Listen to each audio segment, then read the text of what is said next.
Hola, ¿qué tal? ¿Cómo está? ¿Qué tal fue el día hoy? Bueno, ya son las 7, así que es hora de que nosotros tengamos nuestro momento en que podamos hablar. Y voy a tomar unos instantes para esperar que se conecten también otros en distintos lugares del mundo. Tienen que conectarse. Empezamos ahora a las 19 horas, pero estamos con varios que tienen que conectarse de otros lugares. Quiero decirle que hoy es el día número 32 en que estoy recluido en casa. Sharon sigue viva, yo también sigo vivo, los niños siguen vivos, estamos todos bien y gracias al Señor no ha sucedido nada en la familia. Así que estoy muy contento de poder estar y bueno, para mí el estar en casa es extraordinario. Eh, no es un castigo, sino que es un momento muy especial y para la familia ha sido muy especial esto de poder estar juntos. Yo quiero agradecer también de todo corazón los comentarios que me hacen llegar de distintos lugares del mundo y gracias, han sido muy generosos con sus palabras y para mí me es un incentivo a que yo me supere, tenga que buscar más del Señor, palabra de esperanza, palabra de fe para poder sobrellevar estos momentos que a toda luz son muy difíciles. Y me mandaron una lista especial, oficial, que de nuevos temores que están surgiendo con esta pandemia. Por ejemplo, me dice que hay muchos que están con el temor de la cuarentena. Otros tienen el temor al contagio, que es muy real. El temor a contagiar a otros también. Por eso somos precavidos. Hay aquellos que obviamente tienen el temor de morir a consecuencia de esta pandemia, porque significaría morir solos, lejos de los seres queridos. El temor a no poder trabajar, la preocupación porque no están generando los ingresos que necesitan para mantener la familia. Al ser despedido por los empleos, hay tantos que han sido despedidos por los empleos en todos los países, y no solamente aquí en Chile, donde hay miles de personas que han perdido sus empleos, sino también en otros países, aún en Europa y en Estados Unidos. Y bueno, es un temor, ¿no? Es un temor a ser despedido. Y cuando termine la pandemia, de no tener dónde ir a trabajar. La impotencia de no poder proteger a sus seres queridos. Y el temor a estar separado de la familia, que es el temor que todos tenemos. Y todas estas reacciones y emociones son esperables y normales frente a una emergencia como la que nosotros estamos viviendo en estos días. Algo que nuestra generación no ha vivido jamás. Y este es el momento en que nosotros buscamos una salida, una ayuda. Algunos lo buscan de una forma, otros de otra, pero la gran mayoría, y eso me sorprende y me alivia, están mirando a Dios en estos momentos. Y quiero que nosotros sepamos que en la Biblia hay por lo menos un centenar de veces que la Biblia nos exhorta a que nosotros no tengamos temor.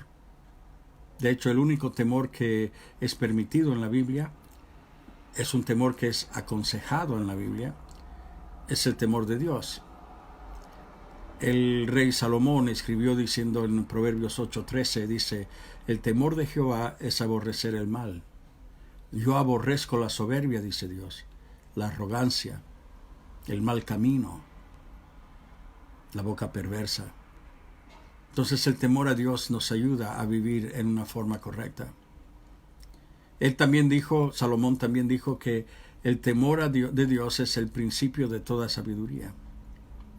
Y la Biblia nos presenta varios ejemplos de personas que tuvieron temor en algún momento en sus vidas, tanto en el Antiguo Testamento como también en el Nuevo Testamento. Hallamos personas que sufrieron esta fuerte emoción.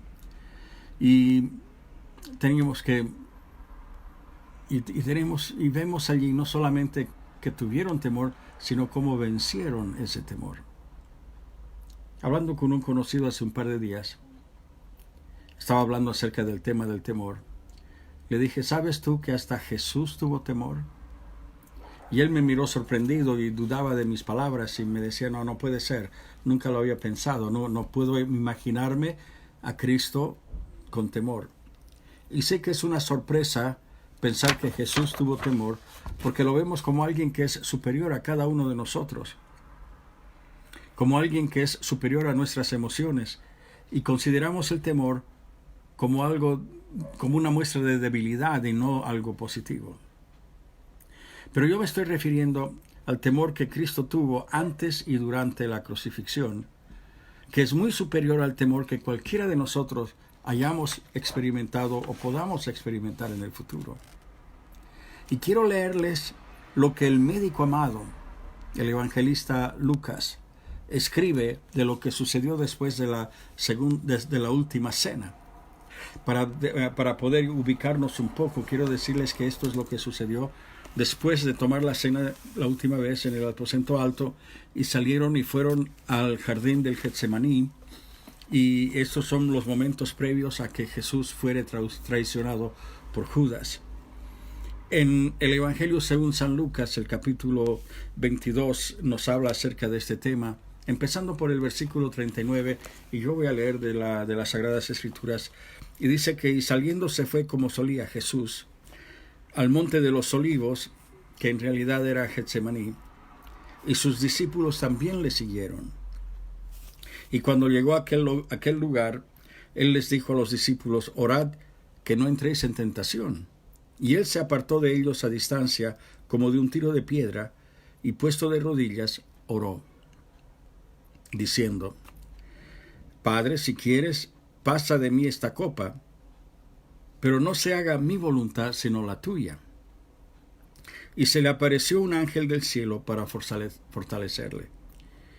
Y estando en agonía, oraba más intensamente, y era su sudor como grandes gotas de sangre que caían hasta la tierra. Y cuando se levantó de la oración y vino a sus discípulos, los halló durmiendo a causa de la tristeza. Y les dijo: ¿por qué dormís? Levantaos y orad para que no entréis en tentación. Esto es lo que describe Lucas, que era un médico, era doctor en medicina. Entonces él podía discernir cosas que otros no lo pudieron discernir cuando describieron lo que pasó en el jardín del Getsemaní. El versículo 44, Lucas hace un énfasis en el hecho de que Jesús sufrió agonía. Él hace énfasis, utiliza esa palabra para describir lo que Jesús sentía en ese momento. Nosotros en español usamos la misma palabra griega que él utilizó, que Lucas utilizó, porque agonía es lo mismo en los dos idiomas. Entonces yo me fui a la concordancia bíblica para poder entender exactamente cuál es el sentido de esta palabra dentro de la frase que utilizó el evangelista Lucas. Y la concordancia bíblica nos explica la palabra de esta forma. Dice que es la ansiedad producida por el temor antes de una lucha. En el Nuevo Testamento, dice la concordancia, hace referencia al temor que empuja al individuo a luchar hasta el fin y no escapar. En ese momento Cristo tenía dos opciones. De hecho, la primera era de escapar, y él le dijo: Señor, si es posible que Padre, si es posible que no pase por esto, prefiero no hacerlo. Y la segunda situación, la segunda opción que él tenía, era de encarar esa situación y llegar hasta el fin. Y sabemos muy bien que él encaró la situación, que era muy difícil, y siguió hasta el fin. Él sabía que iba a ser torturado. Iba a ser torturado como nadie nunca había sido torturado antes. Nadie nunca habían usado una corona de espinos. Nunca lo hubieran flagelado como lo hicieron con él. Él sabía que iba a ser torturado. Él sabía que la gente que pocos días antes gritaban hosana y le dieron la bienvenida y ponían sus mantos en el camino para que no se ensuciara a su paso, ahora estaban gritando pidiendo su muerte. Sabía que iba a ser rechazado y sabía que la gente lo iba a burlar, se iba a burlar de él y le iban a escupir. Y sobre todas las cosas, él sabía que uno de sus discípulos iba a traicionarle y lo iba a entregar a sus enemigos. Lo que Jesús estaba haciendo era prepararse para una misión suicida, una misión imposible. Y era tanto el terror que sentía que Lucas, siendo doctor, dice que ninguno de los otros, algo que ninguno de los otros evangelios mencionan en los detalles de este hecho. En el versículo 44, otra vez, dice que era su sudor como grandes gotas de sangre que caían hasta la tierra. Lucas describe una condición médica que se llama hematohidrosis. Yo hice una búsqueda, usted la puede hacer también en internet y puede buscar esa palabra y puede hacer un seguimiento y ver las veces que hay personas que han sufrido esta misma situación. Yo simplemente quiero mencionar una del genial Leonardo da Vinci, que es uno de mis héroes favoritos. Él escribe describiendo a soldados que por el temor de entrar en la batalla sudaban sangre.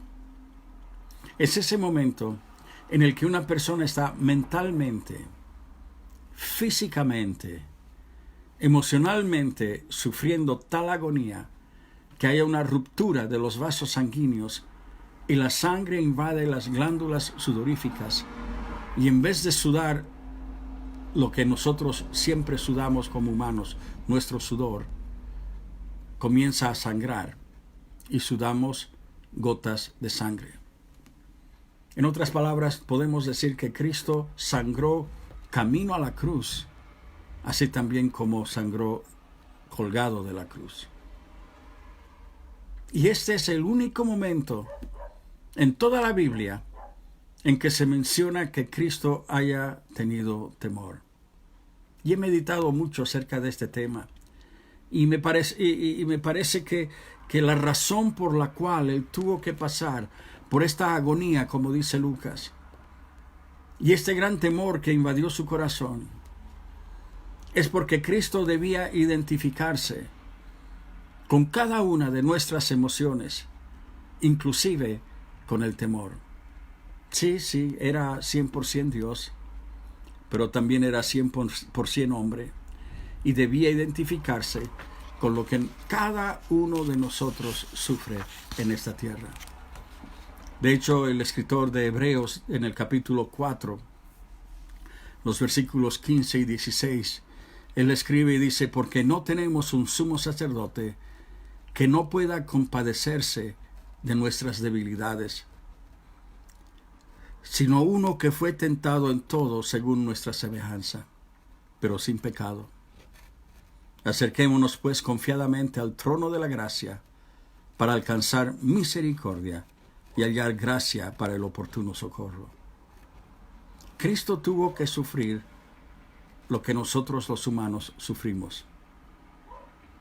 Tal vez alguien que me está escuchando está luchando con ese temor en esta tarde. Es un temor muy fuerte en cuanto a este COVID-19. Tal vez hay otros temores y lo tiene aprisionado y usted está realmente sufriendo por ese temor. Pues quiero que sepa que Cristo se identifica con ese su temor. Él entiende claramente lo que usted está sintiendo.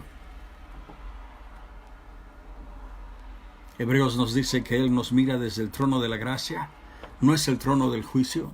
No estamos delante del bema de Cristo o de Dios, no estamos en el día del juicio final, sino que desde el trono de la gracia nos mira y se identifica con el terror que uno puede sufrir.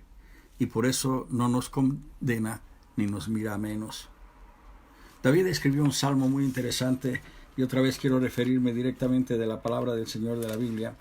Es el Salmo 103, los versículos del 8 al 14, voy a tomar el tiempo para leerlo. Dice que misericordioso y clemente es Jehová, lento para la ira y grande en misericordia.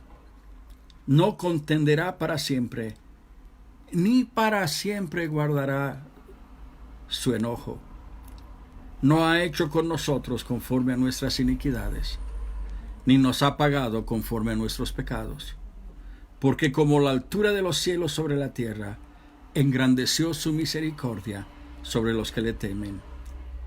Cuanto está lejos el oriente del occidente, hizo alejar de nosotros nuestras rebeliones. Como el Padre se compadece de los hijos, se compadece Jehová de los que le temen, porque Él conoce nuestra condición y se acuerda que somos polvo. Muchos tienen la idea de que Dios está enojado con la humanidad, especialmente cuando nos sufrimos cada uno algo. Pensamos que Dios está enojado con nosotros. Pensamos que Dios está buscando constantemente un pretexto para castigarnos. Y llegamos a la errónea conclusión de que todo lo malo que nos pueda suceder es porque Dios nos está castigando por algo.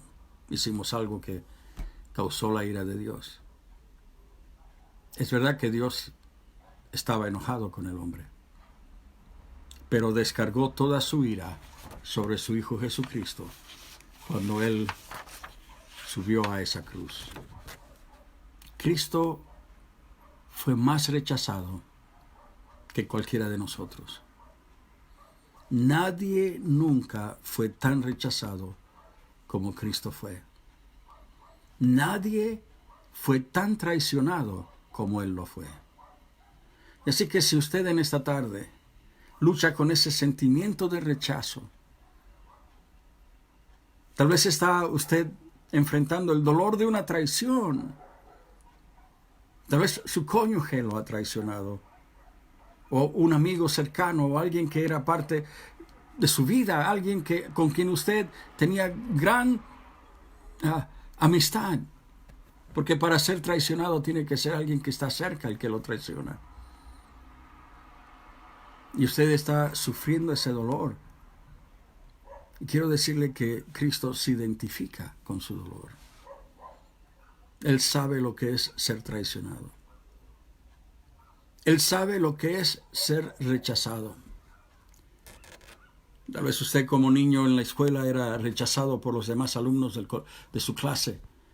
Y usted era el último en ser escogido para ser parte de un equipo de fútbol.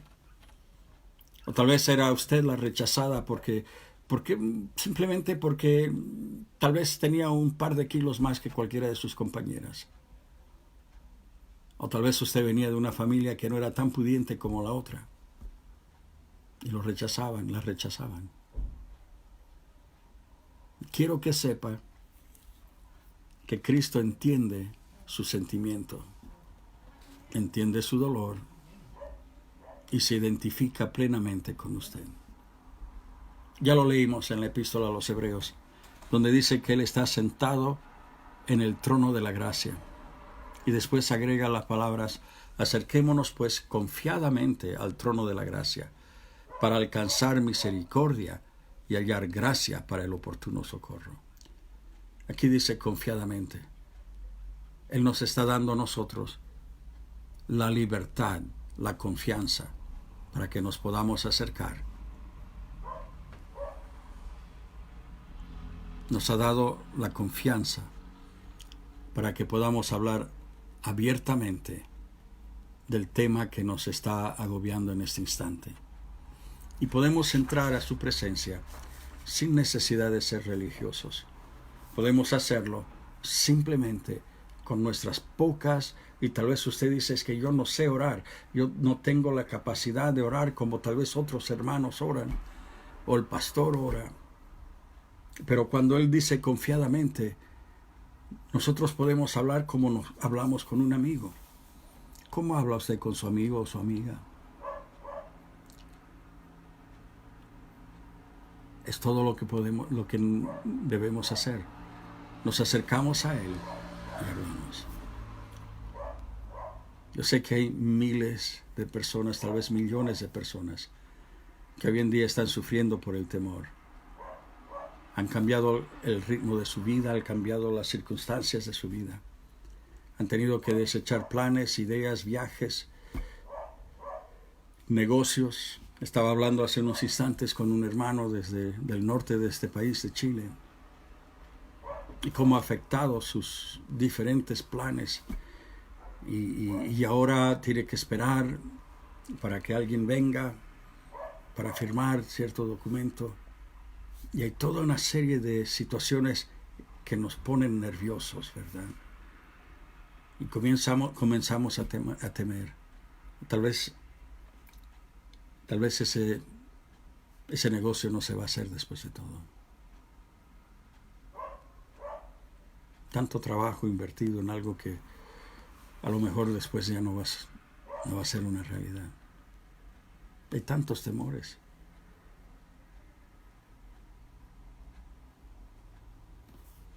Tal vez usted está separado de su familia en este instante porque se encontró aquí y ellos están allá.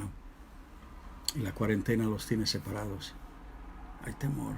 Hoy estaba leyendo un artículo de alguien que está en Ecuador y es el único que vive dentro de ese hotel. Cerraron el hotel, él es el único inquilino de ese hotel y no puede salir del país y no puede volver a su país natal y está lejos de su familia y lleva ya varias semanas así. Viene temor en nuestros corazones. Sufrimos. Y en esta tarde yo quiero hablar con usted. Quiero acercarme a ese trono de la gracia. Juntamente con usted quiero tomarlo de su mano. Y quiero llevarlo al trono de la gracia. ¿Por qué no pone su mano sobre su corazón? ¿Qué le parece? Vamos a entrar en ese salón del trono de la gracia de Dios. Y vamos a hablar con Dios. Padre, en esta tarde yo me acerco a ti, Padre, porque tú me dices que tengo la oportunidad de acercarme a ti confiadamente. Y puedo hablar contigo con palabras simples, sin necesidad de ser religioso, sino simplemente hablar como alguien le habla a su hermano, o alguien le habla a su amigo, o alguien le habla a su padre. Y Padre, yo vengo con una carga enorme en mi corazón porque hay tantas personas que hoy en día están sufriendo por este temor que los embarga. Hay aquellos que tienen temor de perder su empleo, aquellos que tienen temor a esta pandemia, Padre. Aquellos que tienen temor a enfermarse. Temen por sus seres queridos que están lejos. Aquellos que se encuentran separados de sus familias. Señor, en esta tarde necesitamos que alguien nos traiga consuelo. Que alguien se identifique con nuestro temor. Que nos entienda. Y que nos pueda dar la paz que necesitamos hoy. Para poder dormir, descansar bien. Para tener la confianza de que al final del día tú estás a nuestro lado todo el tiempo, a pesar de la circunstancia, a pesar de lo que vemos, a pesar de lo que puedan decir en la tele, a pesar de lo que puedan proyectar el gobierno diga, nuestra confianza está puesta en ti, Señor. Y tú te identificas con nuestro temor, te identifica con nuestra forma de pensar. Y te damos gracias, Señor, por eso. Entonces pido en esta tarde, Señor, que tú toques cada corazón, cada persona que me está escuchando, que pueda descansar en ti, Señor. Suple la necesidad de tu pueblo. Bendice a tus hijos, Padre.